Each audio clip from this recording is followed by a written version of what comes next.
uz citām pasaulēm un citām zemēm. Grāmatā ir tava ceļa zīme uz zinībām un avantūrām. Tā tevi izklaidē un uzmundrina, tā tevi izglīto un iemīdzina.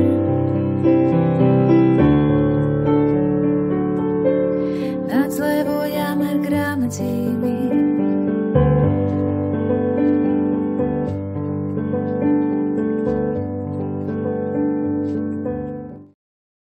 Labvakar, labvakar, labvakar. Mans vārds ir Gunita Lakzdiņš-Krudarēna, un šovakar mēs tiekamies jau 55.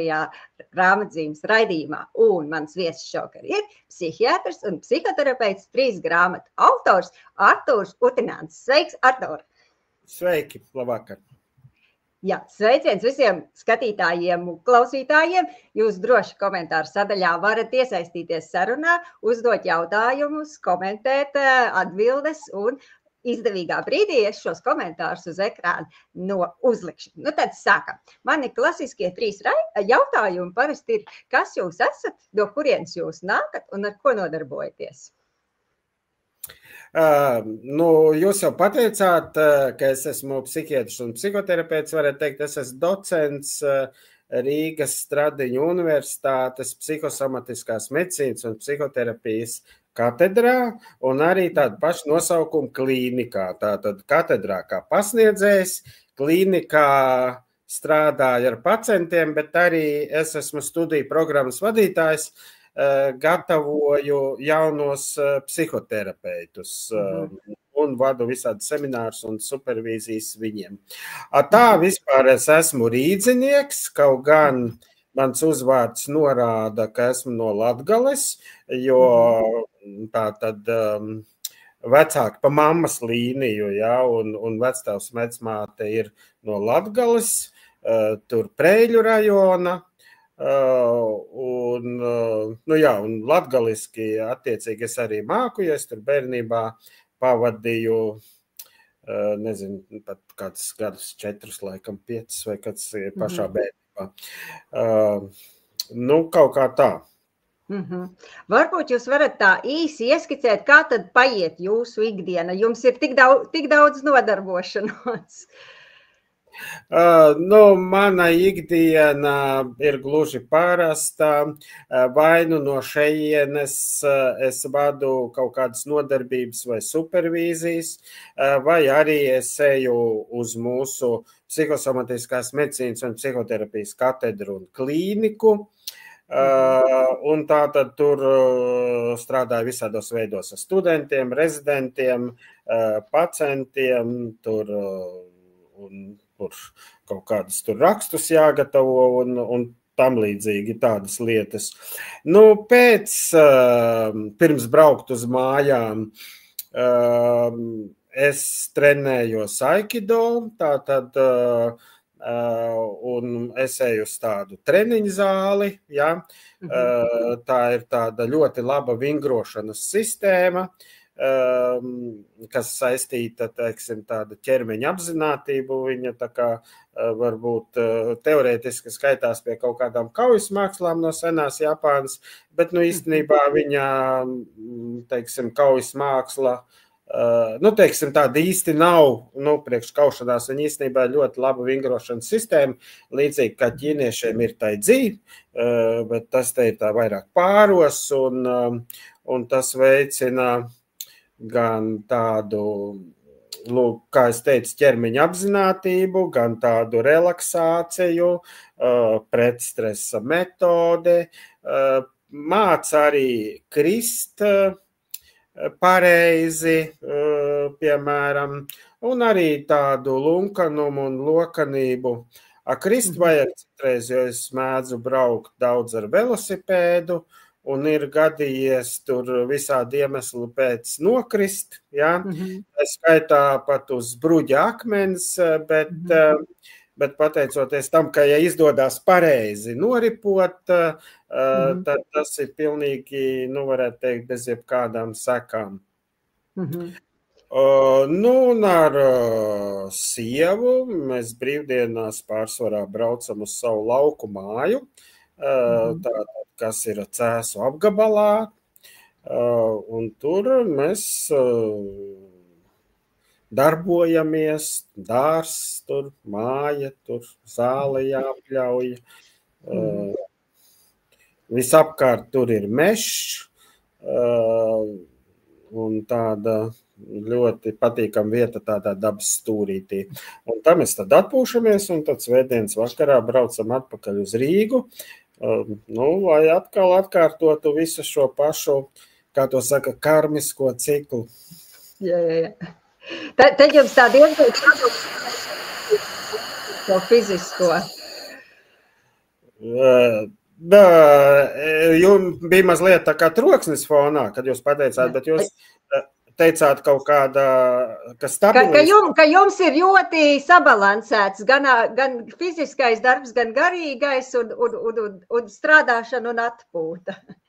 Jā, tieši tā. Jā, tur nav strauju kaut kādu visu laiku mētāšanos pārmaiņu un tam līdzīgi.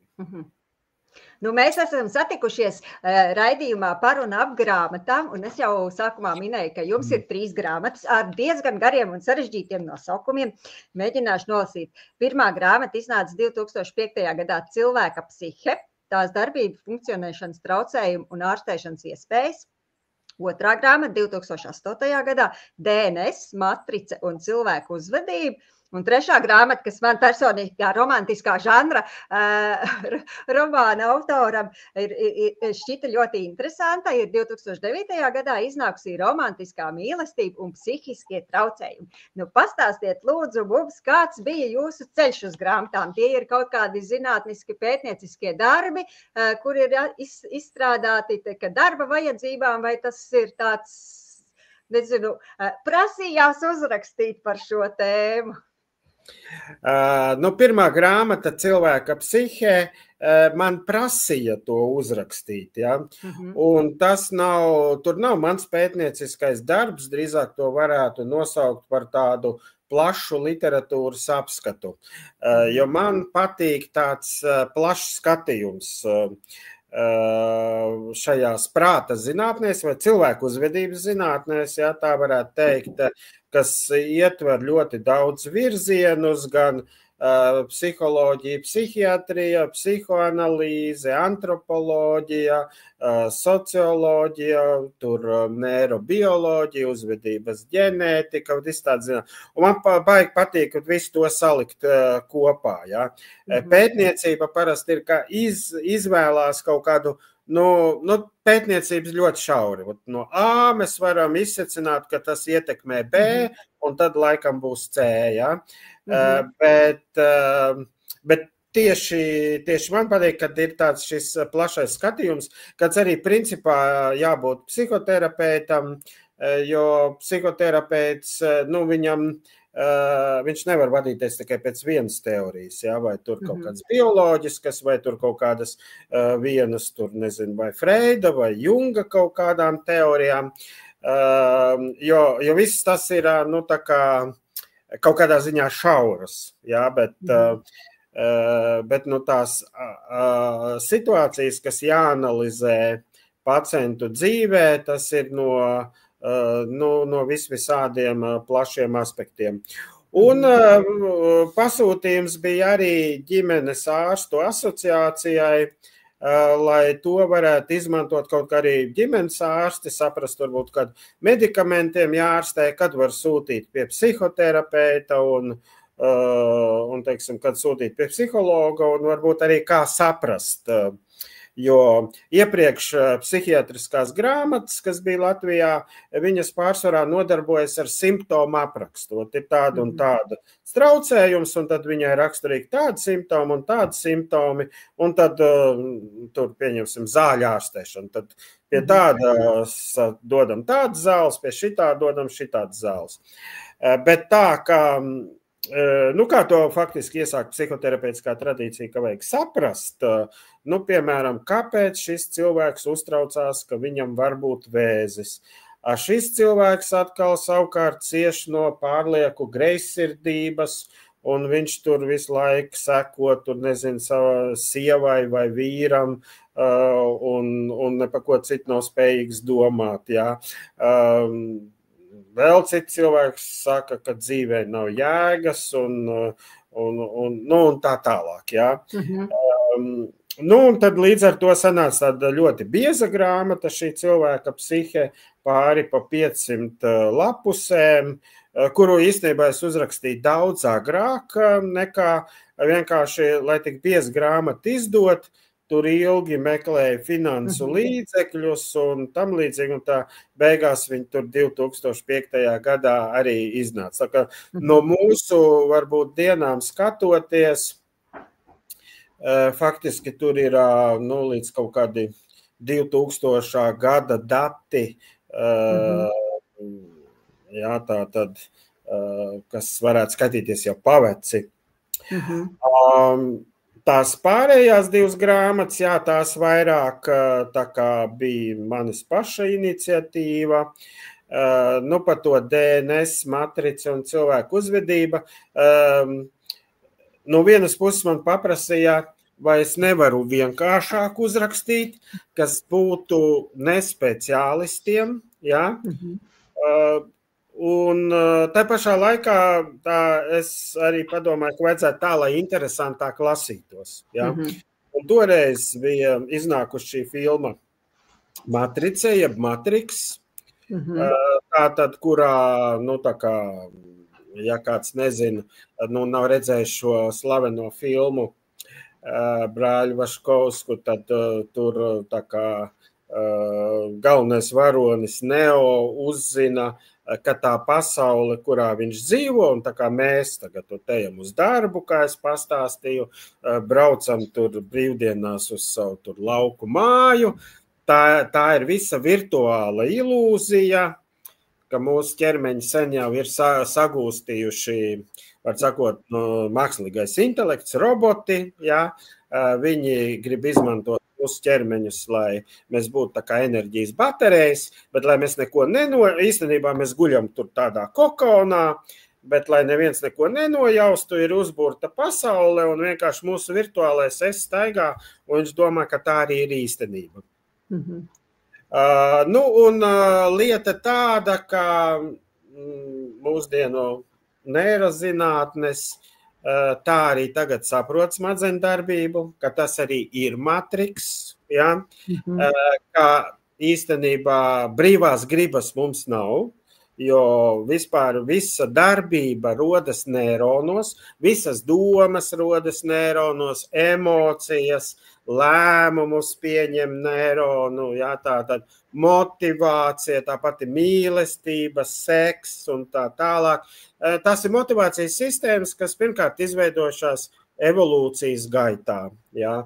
Viņas ir tādas pašas arī dzīvniekiem, un jo tuvāk radniecībā mēs esam kaut kādai dzīvnieku grupai, piemēram, teiksim, sociālajiem dzīvniekiem ir ļoti līdzīgi motīvi, ja?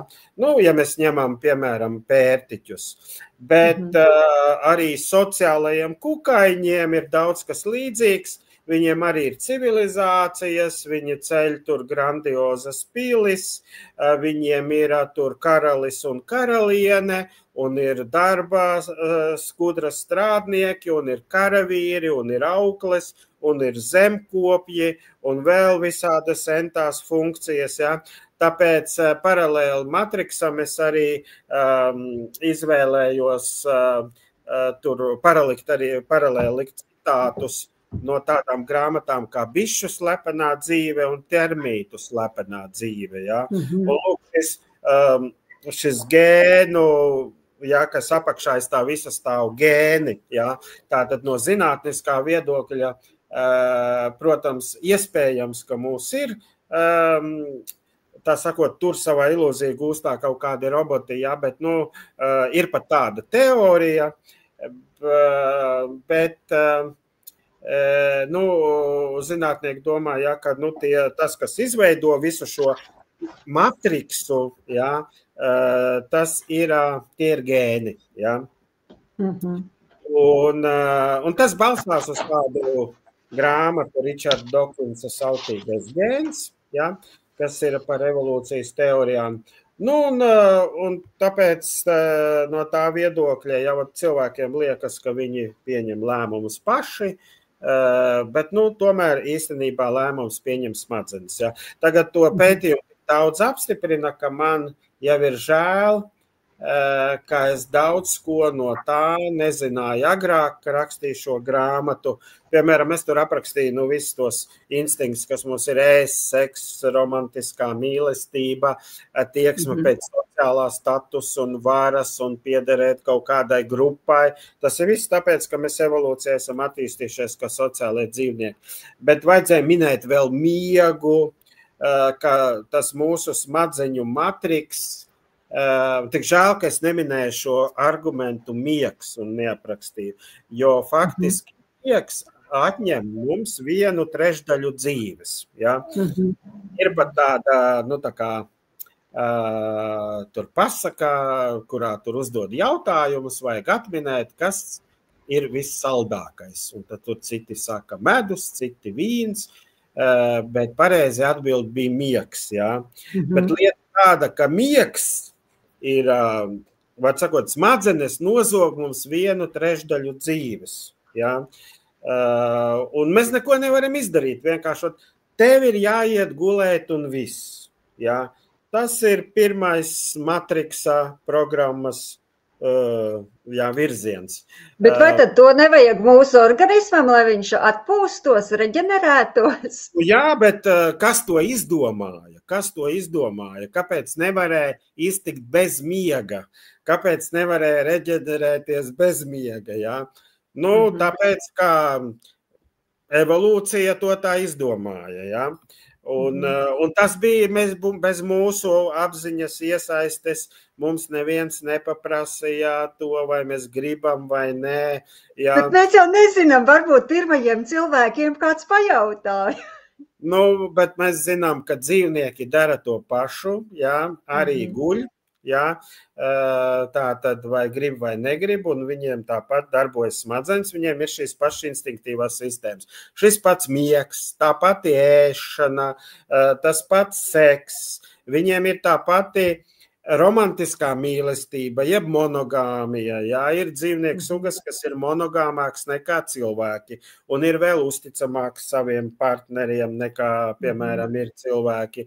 Tātad sociālie dzīvnieki dzīvo grupās, nesociālie, kā kaķi, piemēram, izņemot lauvas, ir vienpatņi, jā, un tad viņiem ir, lūk, tāds matriks. Un tad mēs līdzīgi kā skudras, piemēram, vai pērtiķu grupas, vai vilku grupas, tātad viens bars cīnās ar citu baru. Jā.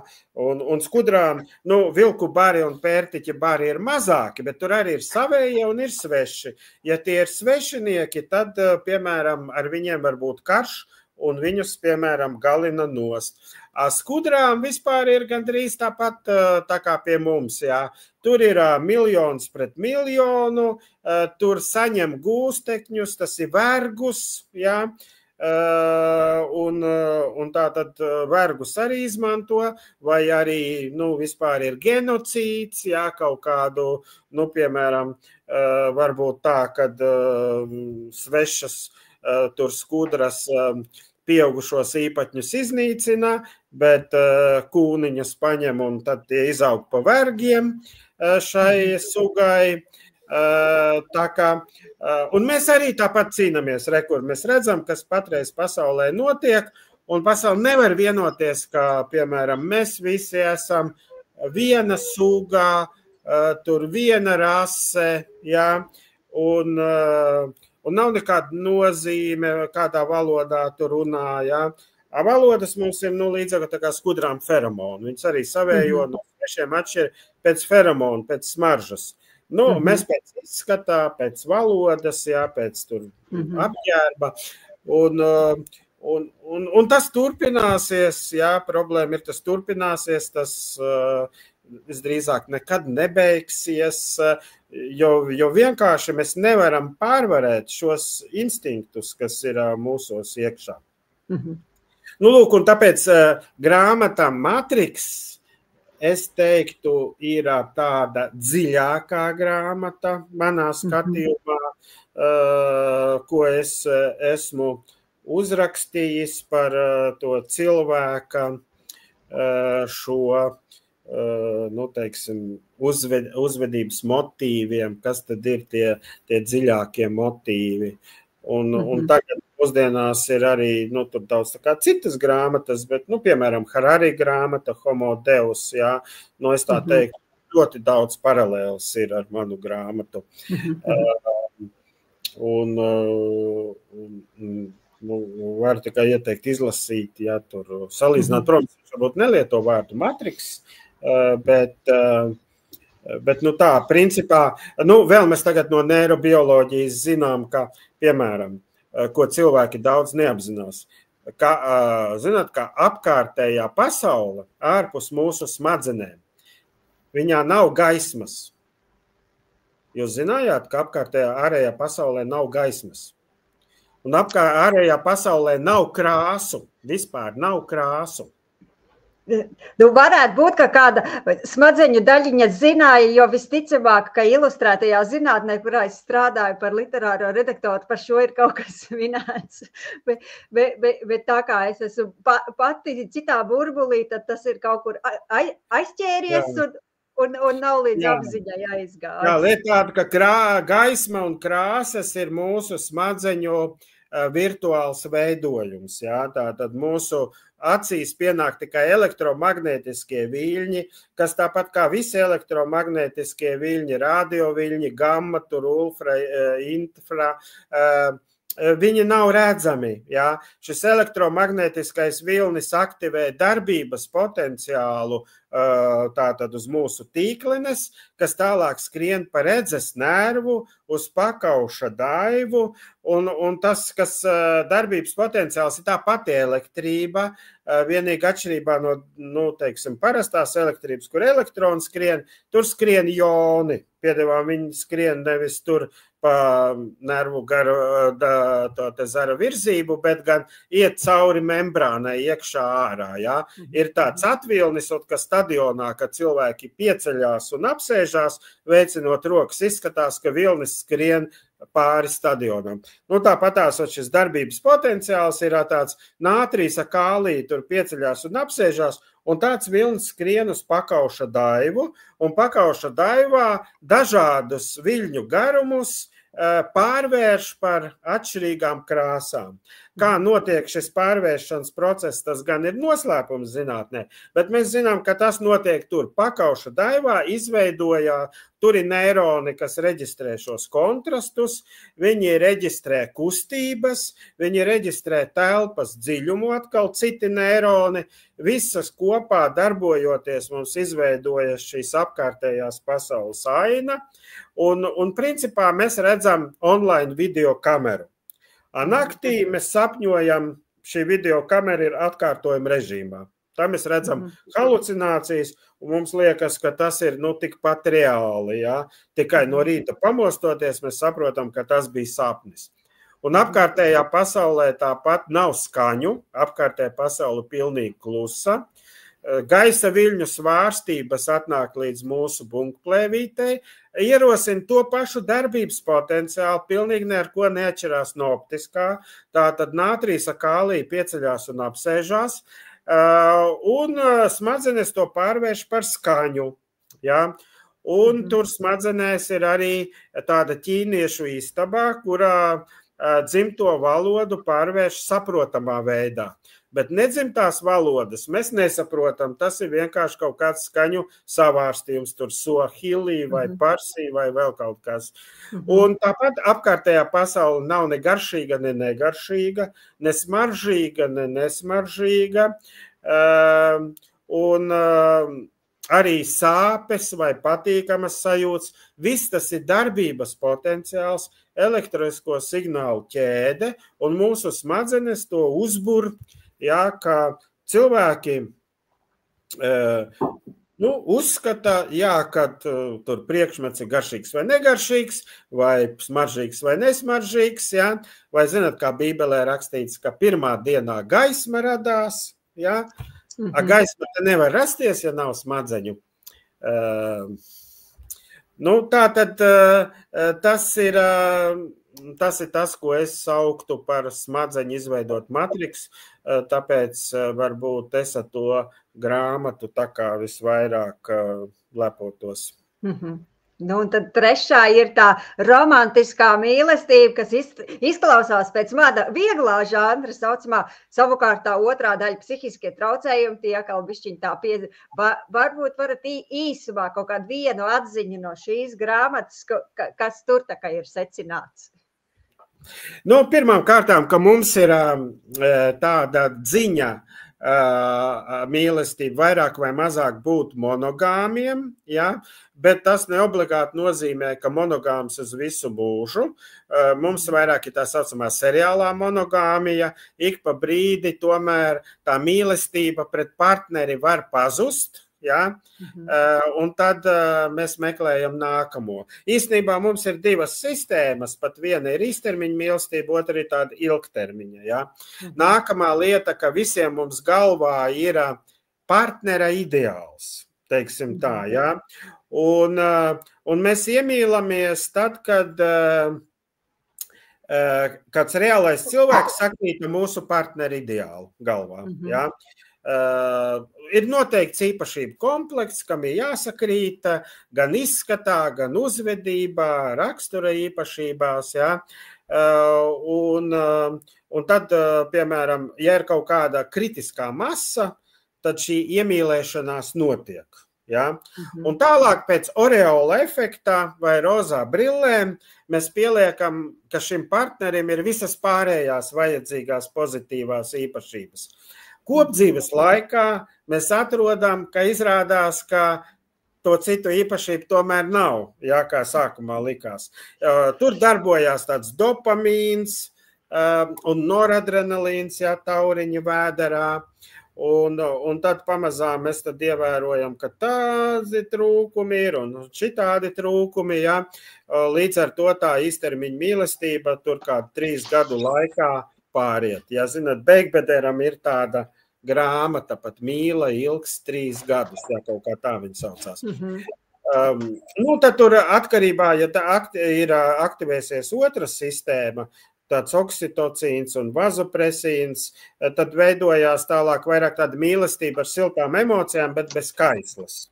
Ja? Vai arī šī otra sistēma neaktivējas, jo ir sakrājušies aizvainojumi, dusmas, pat riebums pret partneri, un līdz ar to nu, tad, kaut kādu gadu laikā tad notiek šķiršanās. Pāris vēl tur kādu laiku dzīvo kopā. Nu jā, un šo šķiršanos dēļ var sākties visādi psihiskie traucējumi. Sākot depresijas, pašnāvības, jā. Nu, mēs varam minēt, lūk, arī visu šīs mīlas, greizsirdības, tad ir anoreksija, jā, kad, nu, kāpēc cilvēki uztraucās, piemēram, kāds ir mans ārējais izskats, jā, piemēram. Nu, viens no noslēpumiem, ja nezinu evolūcijas teorijas, ir, ka cilvēks iemīlās, nu, ka viņam svarīgs ārējais izskats, ja, kas ir pilnīgi iracionāli. Jo, nu, vispār, kā ārējais izskats palīdz kopdzīvē. Ja? Nu, no lietus neglābs, finanses krīzes neatrisinās. Ja? Izrādās, ka vienkārši atkal tas ir tāds smadzeņu programma, kas mums skaists izskatās tas, kas ir simetrisks un līdzīgs sugas vidējam vairākumam, bet ja nav simetrisks un atšķirās no sugas vidējā vairākuma, mums tas izskatās neglīts. Tas nozīmē, ka tur ir slikti gēni, jo galvenais mīlestības motīvs ir atrast nevis vienkārši seksuāli partneri. Jā, radīt pēcnācējus, vai ne? Radīt pēcnācējus. Un pēcnācējiem jābūt arī veselīgiem, simetriskiem. Jā. Un tāpēc skatīties partnera seju un arī smaržas. ir tikai tāpēc, lai būtu veselīgi pēcnācēji. Kopdzīvē tas vispār nedod neko. Ja? Un tad mēs savienojot savus skaistos gēnus ar partnera skaistajiem gēniem, mums radīsies skaisti bērni, kas savukārt atradīs sev skaistus partnerus un veidos mums skaistus mazbērnus. Nu, un tā šis vairošanās cikls turpinās lūk līdz mūsdienām. Bet kādreiz ir. Vai jums paliek pašam laika arī palasīt kaut ko, kas nav medicīniskā literatūra, un kas ir tie iecienītākie žanri, ko jūs parasti lasāt? Nu, līdz kaut kādiem gadiem 35 es lasīju arī, nu, teiksim, tādu romānus, ja, un tur stāstus, un visu kaut ko to arī dzēju. Bet tad pēc tam, nu, kas ir romānos, ja? Ir visādi dzīves stāsti. Ja? Tāda varoņa pieredze, šitāda varoņa pieredze, bet psihoterapeita profesijā, ja, jūs iedomājaties psihoterapeitu, viņš dzīves stāstus klausās katru dienu. Ja, tur, jā. Es tieši gribēju jautāt, vai jūs lasot romānu, kas ir it kā fantāzija, vai jūs analizējat tos varoņus kā psihoterapeits un tās situācijas? Nu, bet visi to dara. Tur nav jābūt psihoterapeitam. Visi analizē varoņa motīvus, varoņa emocijas, jā, varoņa domas, un nu, to dara visi. Jā, vienkārši psihoterapeita profesija ļauj to darīt tā padziļinātāk, un tas ir viss. Jā. Tā kā šobrīd es pārsvarā rasu tikai tādu, nezinu, zinātniski populāru zinātnisko literatūru, bet ne jau par psihoterapiju. Mans interešu loks ir ļoti, ļoti plašs, tā kā manā grāmatu plauktā ir tā tad vispār ir bioloģija, ir antropoloģija, ir visāds grāmatas morāle, nezinu, kritiskā domāšana, dažādu reliģiju vēstures, tur pat nezinu, vienalga, tur astroloģijas vēsturē, alķīmijas vēsturē, nu, bet tādi zinātniskie pētījumi, ne jau to, ko raksta astrologija, kas ir nezinātniski, bet tieši kā attīstījās viņa idejas. Man ļoti patīk vispār ideju vēsture. Cilvēki ir saražojusi tonnām ideju savā vēsturiskās attīstības gaitā, reliģisku, nereliģiosku, tur nezinu, tur ateistisku, agnostiķu, deisti, panteisti un tā tālāk, un visādi veida filozofijas, monismas, dualismas, ja, tātad arī daudz filozofijas grāmatas ir mājā, ir pa visādiem radikāliem virzieniem, terorisma grupām, un tā tālāk, un tā tālāk. No, teiksim, pat fizika kaut kas, nu tas vairāk fizika populāra zinātniski, fizika matemātika, jā, kāpēc viņa vispār vajadzība, ko viņa dod, un jā, tur ezotērikas vēsture, nu tā. Es fokusējos uz tāda tipa literatūru šobrīd. Jā. Nu, lieliski. Jūs noteikti esat dzirdējis tādu teicienu, pasaki, ko tu lasi, un es pateikšu, kas tu esi. Nu, ko tad galvas dakteri var pateikt, uzzinot, ko viņu pacients lasa? Vai ir kaut kādi zinātniski pētījumi, vai varbūt jums ir kādi novērojumi pašam? Jā, nu, protams, ka to, ko cilvēki lasa, var noteikt, nu, viņa intereses un kaut kādu intelektuālo tādu līmeni, ja? Bet tā, ka pateikt, kas tu esi, protams, katrs sakāmvārds, tā ir tā saucamā redukcionisma kļūda, ja? Piemēram, ja cilvēks lasa tikai krimiķus, tad, nu, teiksim, nu, ko mēs pa viņu varam pateikt, jā. Tie var būt visdažādākie cilvēki, un sākot no datoriķiem, beidzot ar ārstiem vai politiķiem. Visticamāk nav slepkavas. Jā, kas visdrīzāk nav slepkavas procentuāli, bet ir arī slepkavas, kas lasa krimiķus, jā. Tā kā kopumā, protams, cilvēka prāts, viņš slikti padodās tipoloģijām, jā, tāpēc arī var teikt, nu, teiksim, astroloģija. Katrs zina, kāds horoskopa tips viņš ir, bet cilvēks nevar tipoloģizēt 12 tipos. Katrs veselīgs cilvēks atbilst visiem 12 astroloģiskajiem tipiem. Ja viņam dominē kaut kāda viena īpašība, jā, un viņa ļoti dominē, piemēram, dominē aizdomīgums, vai piemēram, kādam dominē, ka viņš visu laiku grib būt līderis un vadonis, kā Trumps, jā, un nespēja pakļauties vispār, uzklausīt citu viedokli, vai arī kā cits cilvēks tikai pakļaujās, jā, un viņš ne par ko negrib nevienu vadīt un uzņemties atbildību par vēl kaut kādiem cilvēkiem. Tā jau ir psihiatriskā diagnoze, jā. Tas saucās personības traucējumu, kas ir 0–2% no populācijas. Veselīgs cilvēks ir ļoti daudzveidīgs, jā, bet viņš savus hobijus sadala, jā, piemēram, viņš lasa, teiksim, tur detektīvu literatūru, jā, bet brīvajā laikā iet makšķerēt, iet tur uz jogas zāli, tur, nezinu, piemēram, viņš var iet uz jogu, bet pa jogu viņš neko nelasa, viņš vai viņa, jā.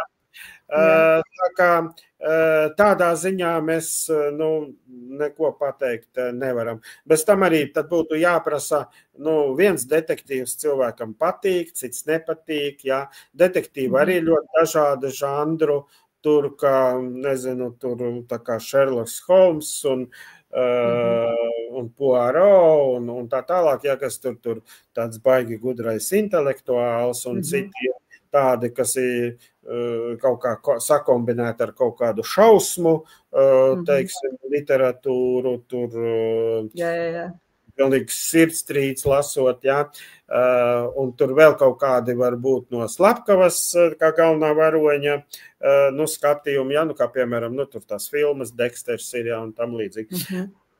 Tātad tie ir, jā, kas patīk, kas nepatīk, un tam līdzīgi.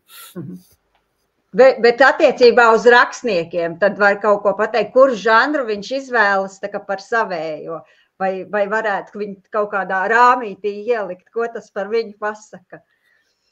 Nu, ja pārsvarā žanri ir kaut kādā veidā tipveidīgi, nu, tad sanāk, ka tā veida domas un fantāzijas, ja šim cilvēkam ir tā kā bieža vai labāk attīstās, viņam brīvāk šīs domas attīstīt, kaut kādā citādā virzienā nē, ja. Nu, bet ja mēs paņemam tādus daudzpusīgus rakstniekus, piemēram, kā Dostojevskis, nu, tā tad viņš varēja attēlot, viņš labi attēloja epileptiķus, jo pašam bija arī epilepsija, bet, nu, tur to Kņazu Miškinu, bet tai pašā laikā viņš aprakstīja ļoti daudz, ja, tos cilvēciskos tipus, un tā tad viņa tāds intelektuālās aptvers lauks bija, nu, teiksim, tāds plašs, jā. Nu, labi, vēl ir tie, kas ir ļoti bagāti, tie rakstnieki, kas pārsvarā raksta dažādus fantasy romānus, jā. Un fantasy, nu, kaut kādā veidā ļoti pievelk cilvēkus, jā. Mēs varam turēt Gredzena pavēlnieku, Narnijas kronikas, Harijs Poters, visas tur tās vampīru sāgas un visāds šitos fantasy. Nu, tur tie, nu, reāli, nu, mēs zinām, viņi ir miljonāri, jā, un tam līdzīgi. Viņiem labi padodās šis fantasy. Es nezinu, es neesmu lasījis Tolkiena biogrāfiju. Ja lasīt tikai gredzenu pavēlniekus, man būtu grūti kaut ko tādu spriest par Tolkiena personību. Viņš apraksta visādus tur dīvainus personāžus.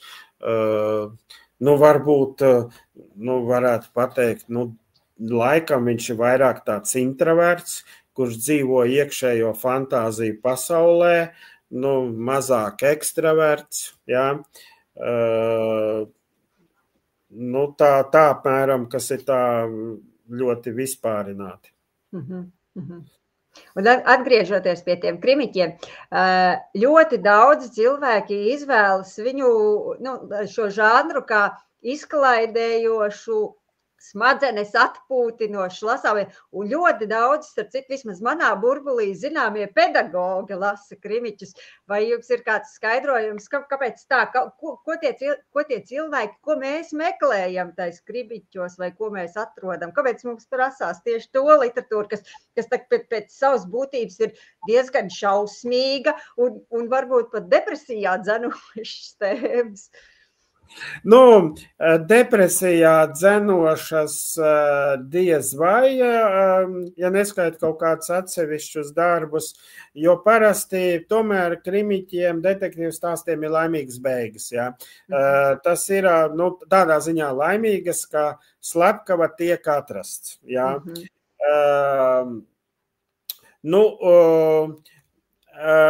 Kaut kādi, es teicu, ir tie saucamie tie šausmu krimiķi, ja, tur tā kā X-File, ja, un tā. Piemēram, cilvēki, kāpēc arī ir kādas šausmu filmas, ja, tas vairāk ir saistīts ar nakts murgiem, ja, ir tādiem šausmīgiem sapņiem, kuros ļoti bieži ir kaut kāda vajāšana, to sapņotāju, teiksim, kāds vajā. Un cilvēks pamostās tieši tādā brīdī, ka tūlīt viņu jau tur noķers un darīs ar viņu kaut kādas briesmīgas lietas. Ja? Un, piemēram, ir cilvēki, kas katru nakti vai ļoti bieži sapņo šādu sapņus, viņiem bail iet pat gulēt, vai ja negribās iet gulēt. Un lūk, šāda veida šausmu romāni, ja, un detektīvu romāni, ja, kur piemēram tas maniaks tiek atrasts. Tas noved tā kā līdz laimīgām beigām. Ja. Nevis tā kā sapnī ir, kā apraujās visbriesmīgākajā vietā. Ja? Kur noved līdz laimīgām beigām. Un, starp citu, ir pat psihoterapeitiska metode, kā strādāt ar šausmu sapņiem, ka cilvēkam pašam ir jāpabeidz, jāizdomā šis scenārijs līdz kaut kādām beigām. Un tad viņam šis scenārijs galvā ir jāatkārto, kamēr tas tā kā iekodējās domās, jā, un šie šausmu sapņi pazūd. Un tādējādi tāda gan šausmu literatūra, gan šī detektīva literatūra pirmkārt var kalpot tam, ka tam ir kaut kāds laimīgas beigas. Jā. Liela daļa cilvēku arī baidās, protams, būt noziegumā kaut kādi upuri, tik tā aplaupīti vai piekauti vai pat nogalināti. Daudzi baidās tur pa īpašumu, ka tur viņam atņems vai izkrāps. Un līdz ar to tur krimiķos, tad tomēr atkal var tā kā šīs bailes atslābināt, ticēt, ka rekur tomēr ir kaut kāds Šerloks Holms, kas tomēr to vainīgo agri vai vēlu atradīs. Ja? Vai pat ir tādas tā kā leģendas, ka tas mirušais cilvēks vēlas, lai viņa slepkavu tomēr atrod. Ir tur visāds stāsts par spokiem, ka viņš tur, nezinu, visu laiku klīst pa māju, tur rādās mājiniekiem, kāpēc viņš grib padot kaut kādu zīmi, viņš tika nogalināts, un viņš grib pateikt, kurš ir slepkava. Ja? Tā, un viņš iegūst to sirdsmieru, ka tomēr to slepkavu atradīs un ieliks viņam to sodu, tā kā, kas ir, teiksim, viņam pienāks. Vēl, protams, detektīvi romāni var stimulēt to pašu detektīvu sistēmu, jo tur, kur dopamīna sistēma, kur mums ir interese, zinātkāri, tur darbojas šī dopamīna sistēma. Ja?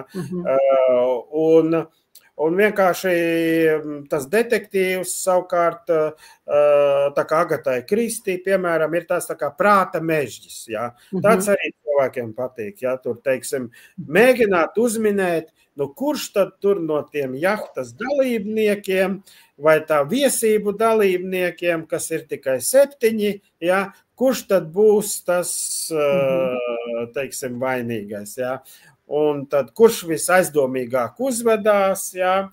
Protams, tie autori to zina, un tāpēc viņi dara ļoti viltīgi tie rakstnieki. Viņi pēc tam vainīgais izrādās tā persona, kas vismazāk bija aizdomās, jā. Kurš vismazāk tur varēja izdarīt to noziegumu. Bet tomēr tas liek kaut kā cilvēkam arī risināt to. Un visbeidzot, arī tā kā pretstresa metode, jo ļauj nedomāt par darbu vai citām dzīves problēmām, jo domāšana tiek aizvilkta šai citā virzienā. Ja? Līdz ar to tā ir tā kā galvas atpūtināšana. Atkal skatoties no detektīvu žanra, ja? Dažs labs ir bijis tā, ka pēc tam nevar aizmigt, jā, tur acīs vakarā to detektīvu. Cits saka, ka es bez detektīva nevaru aizmigt. Jā, tā ir, jā. Fēni. Mēs šogad latviešu rakstnieki popularizējam kustību laiks lasīt ar vēstījumu, ka laiks lasīt ir visiem vienmēr un jebkurā vietā neatkarīgi no vecuma, dzimuma un tā līdzīgi. Kā jūs kā psihoterapeits un psihiatrs, ja jums es prasītu nosaukt 3 labās lietas, ko dod grāmatu lasīšana, kuras jūs minētu? Tātad dažādi daļliteratūras romāni, tas, protams, ir valodas attīstīšana, jā. Tad, protams, tas māca iedziļināties citu cilvēku iekšējā pasaulē, emocijās, motīvos, kas principā veicina empātijas spējas attīstīšanu. Jā, tāda empātijas spēja ir iemācīties pareizi saprast citu cilvēku jūtas, motīvus, nevis tā kā piekabināt viņam savus tur kaut kāds aizspriedumus, ja, kas psihoterapijā saucās projekcija, ja, kad cilvēks ir bēdīgs, bet, piemēram, es ieprojicēju, man liekas, ka viņš man nepasveicināja, tur tātad dusmīgs uz mani, ja, tātad es viņam nepatīku, ja, tātad es piedēvējam kaut ko, teiksim, kas ir tāds viendabīgs stereotips otram cilvēkam, tātad šajā ziņā tas ļauj varbūt to pasauli dažādot. Šajā gadījumā varbūt psihoterapeiti varētu pastrīdēties, cik tā metode ir efektīva, jo mēs zinām arī dažādus intelektuāļus, kas ir pacienti, biežākie pacienti psihoterapeitiem. Intelektuāļi vairāk nāks nekā citi kaut kādi pārstāvi. Tad viņiem ir tik un tā problēmas ar empātiju, jo kā jau es teicu, tāds daļliteratūras romāns, viņš ir tāds kaut kādu vienu vairāku cilvēku dzīves stāsts, un viņš nepateiks, es pareizi interpretēju viņu motīvus vai nepareizi. Ja? Tāpēc, protams, ir svarīgi lasīt arī cita veida literatūru, ja tādu, kas ļauj tomēr plašāk iepazīt to cilvēku dabu, un tad līdz ar to var pielikt tādu izzināšanas līdzekļus, arī šīs populāras zinātniskās grāmatas no dažādām sfērām, lai mēs pasauli neinterpretētu naivi. Tas būtu tā kā tāds redzesloka paplašināšana. Jā, tieši tā. Jo cilvēkam ir tāds šaurāks redzesloks, jo vairāk viņam liekas, ir maldīga pārliecība, ka viņš labi saprot pasauli. Ja? Tas saucās Dunninga-Krugera efekts. Ja? Nezinātājam liekas, ka viņš kaut ko baigi pārzina. Bet tad, kad cilvēks sāk daudz lasīt, un viņš iepazīstas arī ar tādiem šiem populāri zinātniskiem izdevumiem, ja, kur ir atspoguļot zinātniskie pētījumi, viņš saprot, ka daudz ko es esmu interpretējis tā kā pārāk šauri, ja, tas nemaz tā nav. Ja, izrādās, ka es domāju tā kā vairākums, kas ir domāšanas kļūda, un līdz ar to vairāk saprast to reālo pasauli, kurā mēs dzīvojam. Jo kāpēc man arī patīk lasīt tik plašu grāmatu spektru, kā es pat aprakstīju, visas jau viņas nav, tā kā būtu baigi vajadzīgs psihoterapeita darbā. Bet man patika tāda tēze, ko es izlasīju vienā grāmatā, ka mēs cilvēki mēs esam matērija, kas ir apzinājusies pati sevi. Ja? Vispār, tā kā bija tas lielais sprādziens, un tur visādas zvaigznes pašķīd uz visām pusēm, un planētas, un tā tālāk, un tad radās pat dzīvā daba, un visādi augi un dzīvnieki, bet viņi vienkārši matērija, varbūt tā kā tādi bioroboti. Ja? Viņi vienkārši izreaģē instinktus, atstāja pēcnācējus un nomirst. Ja? Un tas ir viss. Ja? Citi tur nomirst visādās ciešanās, un viņi nesaprot, kāpēc viņi dzīvojuši. Mums ir iespēja saprast to visumu, kurā mēs dzīvojam. Ja? Un ir iespēja, ja? Bet ne jau visi realizē šo iespēju. Tāpēc mans nākamais jautājums ir tāds, mēs lasām kaut kādas pašizaugsmes grāmatas, kuras varbūt ir sarakstījuši psihoterapeiti vai ne psihoterapeiti, lasām, mājam galvu, jā, šitā vajag darīt, šitā vajag dzīvot, un kāpēc mums tomēr neizdodas tās pārmaiņas dzīvē tik viegli ieviest? Tas ir tomēr cits jautājums, nekā es runāju. Tas tāpēc, ka ir matriks. Kas ir matriks? Matriks ir smadzeņu programmas. Kas ir programmas? Programmas ir miljardiem neironu, jā, mums ir nopaļojot 100 miljārdi neironu, kas savā starpā ir savienoti ar izaugumiem, saucās sinapses, un vienam neironam var būt ap 10 000 dažādu veidu izaugumu, savienojumi ar citiem neironiem, tā kā kopā to savienojumu var būt līdz 100 triljonu. Jā, iedomājieties to skaitli. Bet vieni savienojumi ir stiprāki un citi ir švakāki. Un tie savienojumi ir tādi tā kā ieslidināti celiņi. Ja? Iedomājieties kalnu ziemā, un tur ir slidkalniņš. Ja? Mēs slidojam, tā kā bērni, es atceros, mēs slidinājāmies pa slidkalniņu lejā, tur uz kājām, aiz tādiem tur dēlīšiem. Un plēvēm. Jā, un tur tiem plastmasas, tur tiem bumbierīšiem. Un tas ir ieslidināts celiņš. Ja? Un ir bijuši gadījumi, ka jūs uzkāpat tajā kalna virsotnē, kāja paslīda, jūs pat nemaz nebijāt gatavs braukt lejā, bet jūs nošļūsat lejā. Vai kāds tramplīns izmet kaut kur stānus? Jā. Un tie ir, piemēram, gan instinkti, gan ieradumi mūsu dzīvē, ja, tie ieslidinātie celiņi. Tie ieradumi var būt kaitīgi. Mēs gribētu no viņu tikt vaļā. Tur smēķēšana, alkohola lietošana, tur, nezinu, pārēšanās, tur pasīvs dzīvesveids un tam līdzīgi. Un tagad tur ir visādas rekomendācijas, jābūt aktīvam, jāiet uz sporta zāli, jāēd veselīgi, tur jāsporto un tā jāsocializējās, jā. Bet tie ceļiņi nav ieslidināti. Iedomājieties, Kalniņa mums ir jāieslidina ceļiņš otrā pusē, tur neslīd, galīgi neslīd. Ja? Turklāt daudz koku. Un jāpanāk, lai tas, kur ir ieslidinātais ceļiņš, lai viņš aizaug ciet. Ja?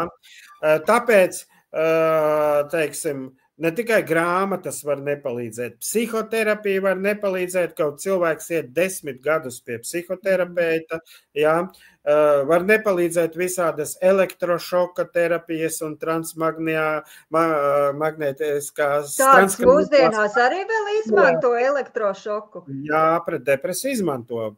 Saucās pret terapiju rezistentas depresijas ārstēšanai, izmanto arī elektrošoku un transkraniālo magnetu stimulāciju. Tagad psihodēliķi tur izdomā piesaistīt klāt, lai viņi ieslidina šos neieslidinātos celiņus, un pat tie var nepalīdzēt. Ja?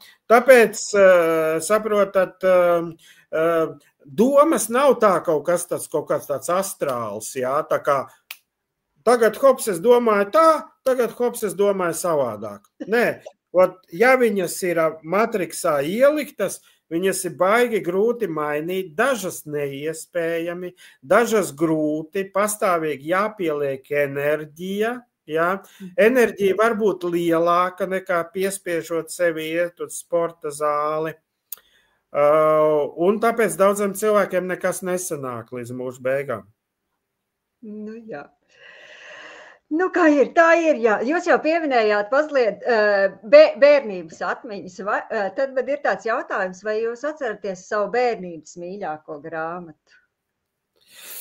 Jā, tā tad skatoties, kura bērnība, jo ļoti agrā bērnībā es lasīju visādas pasakas, manuprāt, es visas pasakas izlasījis, kas bija latviešu valodā padomju laikā izdots. Bet tāda mīļākā grāmata, ko es atceros, ko es daudz lasīju, bija tāda milzīga liela grāmata, šitik bieza, saucās Meža avīze, ko bija uzrakstījis tāds Bianchi. Un tur sastāvēja no daudz dažādiem rakstiem, tur pa visādiem putniem, zvēriem, augiem, jā, un tur tā varēja šķirstīt un lasīt. Bet viņi tā kā bērnu auditorijai bija paredzēta vai tomēr pieaugušajiem? Manuprāt, to varēja lasīt plašs tāds cilvēku loks. Ja? Tāpēc arī, vēl man ļoti interesē vēsture, kaut kādās tur 7. 8. klasēs man pat sauc par vēsturnieku, ja? Bet principā pēc 11. klases es mēģināju stāties bioloģijas fakultātē. Es domāju, ka es varēju būt kaut kas par zoologu vai antropologu, bet, diemžēl, ķīmijā dabūju 3. Konkurss bioloģijas fakultātē bija diezgan liels, ja neskapēc. Un mani paņēma armijā, ja. Līdz ar to armijā es tiku tajā medrotā, un tā beigās atnākot, es domāju, ka es aiziešu uz ārstiem. Ja? Tā kā es varētu nosaukt to Bianchi Meža avīzi. Vēl es lasīju tādu Čārlsa Darvina grāmatu Ceļojums ar kuģi Bigls. Un tāpēc Darvina teorija arī sēž dziļi manā smadzeņu matriksā.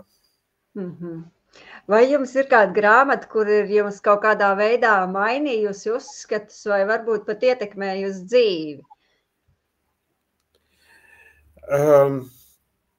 Ļoti, jāsaka, šeit es būšu tāds tā kā vienveidīgs, ļoti spēcīgi iespējas man atstāja Richard Dawkins grāmatas Egoistiskais jeb sautīgais gēns. Viņš, krievu valodā bija tulkots. Viņš ir, principā, Darvina teorija popularizētais mūsdienās, izejot no evolucionārās ģenētikas, ja, un evolucionārās bioloģijas. viņš ļoti skaidri aprakstīja, kas ir dzīvās dabas pašos pamatos. Ja?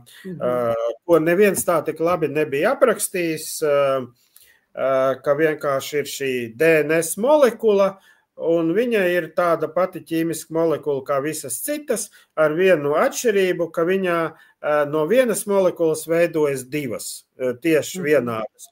No 2 – 4, no 4 – 8, tad 16, tad 32, un 64, un 128, un 256, un visa dzīvā daba, kas ir, tas ir šīs molekulas tāds akls vairošanās process, ja? Pamazām apaugot ar dažāda veida organismiem, jo šī kopēšanās notiek ar kļūdām, veidos tā saucamās mutācijas, ja, un tālāk tas ir tā kā tipiskā Darvina teorija. Bet šis egoistiskais gēns, jā, tas kaut kā pirms tam tā kā daudz lasīja Freida teorijas un arī Freida darbs, pirmais, ko es izlasīju, bija ikdienas dzīves psihopatoloģija, man pārsteidza, ka viņš aizdomājies par tādām lietām, tur kā aizmiršana vai kāpēc cilvēkam pēkšņi viņš nosauc vienu skaitli, nevis citu, vai iegriež sev pirkstā, ja viņš aizdomājies par tādām, analizēt tādas lietas, kas, tā kā prātā neienāk, kā par to vispār varēja aizdomāties.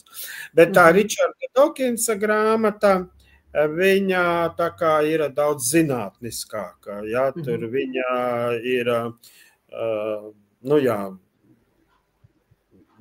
tā ļoti. Bet kādā veidā tas ietekmē jūs? Es saprastu, jūs būtu aizgājis studēt ģenētiku, bet jūs nonācāt psihoterapijā. Jā, bet tā viņš tālāk izskaidro, ko es aprakstīju grāmatā DNS matrica un cilvēku uzvedība. Kā tas ietekmē, ka, piemēram, galvenais uzdevums ir vairoties, ja? Jo tas ir līdzīgi kā Freidam, jo Freidam galvenais instinkts bija seks. Un tā visi viņu kritizē, kāds seks, kur tad tikai seks, pastieties, cik daudz cilvēkam interešu, ja? Bet šeit bija, seks ir viena no vairošanās ziņām. Protams, tā nav vienīgā vairošanās ziņa. Romantiskā mīlestība arī ir vairošanās ziņa. Vienkārši tā ir vairoties ar kādu konkrētu cilvēku, nevis ar jebkuru tur partneri, kas iet garām. Un tāpat tās vecāku instinkts, jā. Piemēram, kāpēc mēs esam vecāki, kāpēc gribam bērnu, kāpēc mūsu vecāki tā pieprasa mazbērnus. Izrādās visi gēnu kods, jā. Kāpēc pat reliģijas saka, ka Dievs saka, ej vairoties, jā. Visi tikai pa vairošanās vien runā, ja, nosoda homoseksuāļus, tāpēc, ka tie redz nevairojās, kādas šausmas, ja, transpersonas arī nevairosies. Ja, kas tad turpinās mūsu sugu, ja viņi nevairosies? Cilvēkiem ir tāda panika, ka viņi pārstās vairoties, ja, ka tas ir vienkārši ierakstīt šai smadzeņu matriksā, un mēs nevaram domāt savādāk, ka varbūt tiešām, ja, un dzīvnieki, viss tā vairoties, taurenis nevar pēkšņi izdomāt, vai ko es te vairošos, ja, tā kā, es vienkārši paskudīšu no saulītē, nafig man to partneri vajag. Cilvēka brīvības doma var tikai aizdomāties līdz tam, priekš kam patiešām, jā, varbūt partneri nevajag, bērns nevajag, varbūt dzīvot tikai sev, jā, tas ir tas šausmīgi egoistiski, šausmīgi. Tas ir pretī gēnu kodam. Tad mans pēdējais jautājums par šovakar par lasīšanas, rakstīšanas un vispār grāmatu tēmu ir, ja jums būtu jāiesaka viena grāmata, ko izlasīt visiem, kurējā tā būtu? Es nezinu tādu grāmatu. Cilvēki, tas noteikti nav manas uzrakstītās grāmatas, jā, jo es tepat palasīju internetā, tur bija daži uzrakstījuši, ka viss ir matriks, es tagad nezinu pat kā elpot, jā, un pilnīgi panikā. Kaut gan es tajā grāmatā uzrakstīju, klausieties, jā, ja jūs ticat visādai brīvai gribai, tur dvēselē un tam līdzīgi, nevajag šo grāmatu lasīt, jā, nevajag. Jums būs tikai sliktāk, jā. Tāpēc, cilvēka psihe un interesi ir tik daudzveidīgas, ka es nevaru iedomāties, no tām, ko es esmu lasījis, kas būtu tāda grāmata, es tā domāju, bet neizdomāju. Manuprāt, ziniet, grāmatas pa kritisko domāšanu, jā, varētu būt tāds, ko es noteikti... Galvenais lasīt, vienalga, ko vai ne, bet galvenais lasīt. Pa kritisko domāšanu tā, lai mūsu pasaule paliktu racionālāka, jā, lai mēs saprastu, ka mūsu smadzenes ir pilns ar domāšanas kļūdām jebkuram cilvēkam, ieskaitot prezidentu, premjerministru, vienalga ko, un viņiem nav jātic visā, jā, kā saka kritiskā domāšana, netici autoritātēm, tici faktiem, jā, fact-checkingu iemācīties un tam līdzīgi. Es varbūt domātu tādā virzienā. Varbūt tas izklausās garlaicīgi, bet tā es, jā, citu neko es nevaru pateikt. Jā, super. Paldies par visām atbildēm. Skatītāji droši vēl var uzdot pēdējos jautājumus paspēt, bet manā raidījumā ir vēl viena rubrika, kas sauc Ceļam saulītē. Es nezinu, vai jūs zinat, kas jūs sagaida, bet es lieku saviem viesiem minēt latviešu valodas spēles, senvārdus un apvidvārdus. Vai jūs spēlēsim šo spēli? Labi. Man no jums vajag vienu cipariņu no 1 līdz 7. Pateikt skaļi? Jā. 4. Tā, 1, 2, 3, 4. Tātad es uzlieku uz ekrāna vārdus. Tūlīt atrodu. Tā, jā, ir. Tad minam, skatītāji drīkst palīdzēt un teikt priekšā, es arī mēģināšu teikt priekšā, kas ir aizdudzis? Vai precīzāk, kāds? Kāds ir aizdudzis? Jā, kā jums liekas? Tāds, kurš ir slimīgs uzpampis, varbūt. Negluži, bet varētu teikt, ka tuvu. Aizsmacis, tāds, varbūt ierāvies sevī. Gandrīz. Es pateikšu priekšā, tas ir miglains, neskaidrs. Tā kā vairāk ne uz cilvēku, bet varētu būt arī attiecībā uz cilvēku. Tad ir tāds vārds bārbala, kas ir cilvēku vārds, bet tam ir arī nozīme. Vai jūs zināt to? Bārbala, nezinu. Ja es teiktu priekšā, tad tas būtu kaut kāds priekšmets no kaut kā atdalīts nost.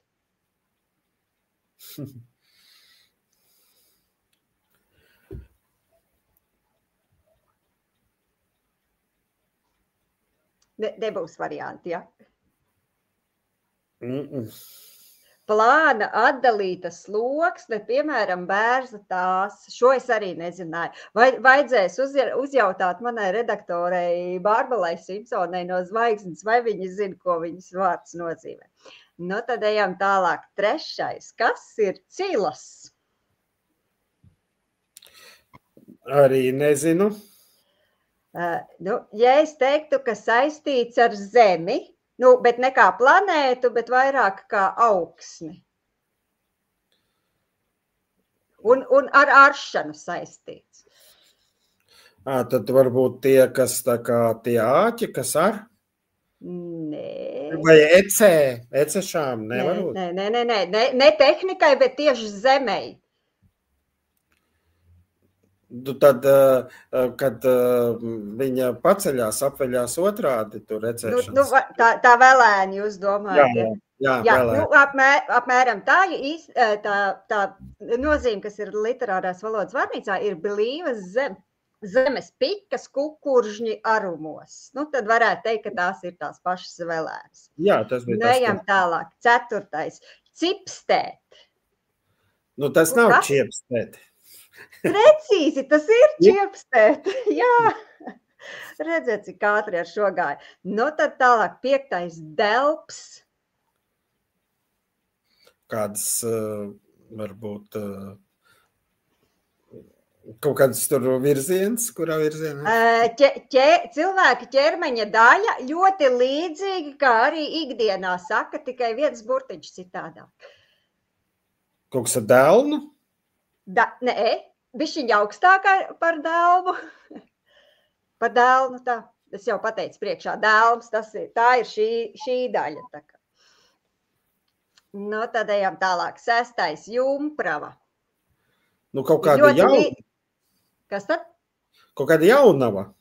Tieši tā, jaunava vai jaunkundze. Precīzi. Un pēdējais, kas ir kāķis? Varbūt āķis. Tuvu tam parasti to lieto kopā ar vārdu uzraut pie kāķa. Pie āķa, jā. Jā, bet tā precīzā nozīme ir kauna staps. Tā kā es senos laikos, viduslaikos, kad izlika publiskai apskatei tos, kur bija kaut ko noziegušies. Tā komentāru sadaļā mums šobrīd nekā nav. Tad es jums teikšu milzīgu paldies, ka piekritāt ar mani šovakar parunāties. Man bija interesanti, sevišķi par tām matricām un apsmaidījos par tauriņu izdomāšanu, par pēcnācēju neradīšanu. Visiem skatītājiem teikšu paldies. Mēs tiekamies atkal pēc mēneša apmēram, sekojiet reklāmai, un ja kādu raidījumu neesat līdz šim redzējuši, tad droši var iet uz manu mājaslapu www.gunitasstasti.lv. Tur visi raidījumi ieraksti vienkopi ir redzami. Un tad tiekamies citā reizē. Čau, čau! Paldies par uzaicinājumu!